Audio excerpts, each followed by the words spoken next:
Hello मेरे प्यारे दोस्तों, साक्षी की आवाज़ चैनल में आप सभी का स्वागत है। आज की कहानी का शीर्षक है पिता की फ्रेंड रिक्वेस्ट। ये कहानी है जय नारायण नाम के आदमी की, जो रिटायर्ड हो गए थे और कुछ सालों पहले उनकी पत्नी का बीमारी के चलते निधन हो गया था। घर में वो और उनका बेटा मुरली रहता था। मुरली एक अच्छी कंपनी में जॉब करता था। जय नारायण जी अपने आप को बहुत अकेला महसूस करते थे। उनकी ये अकेलेपन की फीलिंग यूं ही नहीं थी। वो दिन भर घर में अकेले ही रहते थे और जब शाम को बेटा काम से वापस लौटता तब लैपटॉप और मोबाइल में लगा रहता। जय नारायण जी उससे बात करने के लिए, अपना मन हल्का करने के लिए तरस जाते। ऐसा काफ़ी लंबे समय तक चलता रहा। जय नारायण जी ने सोचा कि अब उन्हें ही कुछ करना पड़ेगा। उनके पास एक सिंपल कीपैड वाला फ़ोन था, इसलिए उन्होंने अब एक नया एंड्रॉयड फ़ोन ले लिया। इस फ़ोन में उन्होंने अब सोशल मीडिया का यूज़ कैसे करना है वह सीखना शुरू किया। शाम को जब उनका बेटा काम से घर आया तो उन्होंने उससे कहा, बेटा मुझे ज़रा सोशल मीडिया कैसे इस्तेमाल करते हैं सिखा दोगे? मुरली उस रोज थोड़ा चिड़चिड़ा हुआ नजर आ रहा था। उसने अपने बाप से कहा कि मैं इतना थक हार कर काम से लौटा हूँ और आपको कुछ नया सीखना है। मेरे बारे में नहीं सोचते कि थोड़ा आराम करने दो।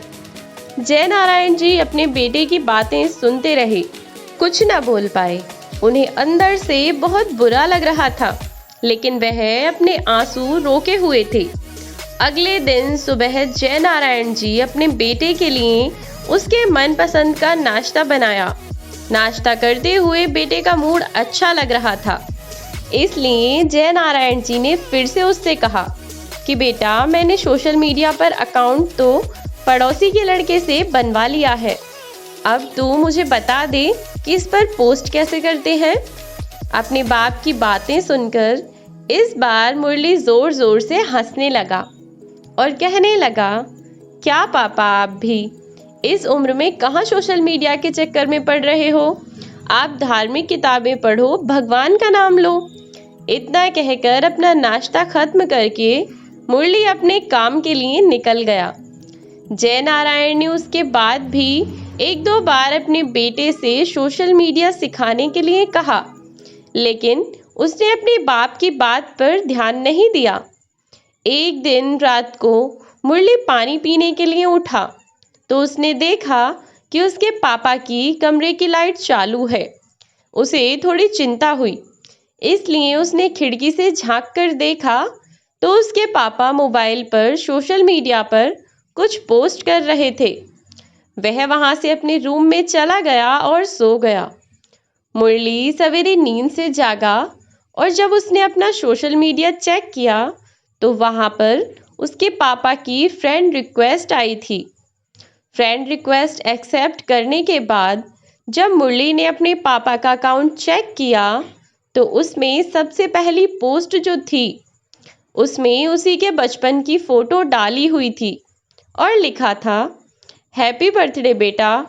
मुरली को अब रियलाइज़ हुआ कि क्यों उसके पापा सोशल मीडिया सीखने के लिए इतना पीछे पड़े हुए थे और क्यों यह काम उनके लिए इतना ज़्यादा इम्पोर्टेंट था।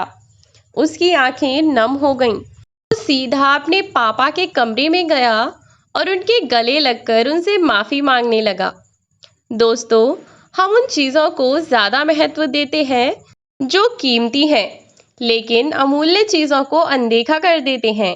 माँ बाप और बाकी रिश्ते, इनको कोई भी कितनी भी कीमत देकर कभी खरीद नहीं सकता, इसलिए इनकी वैल्यू करना शुरू करो। तो दोस्तों, आज की कहानी आपको कैसी लगी कमेंट बॉक्स में बताएं।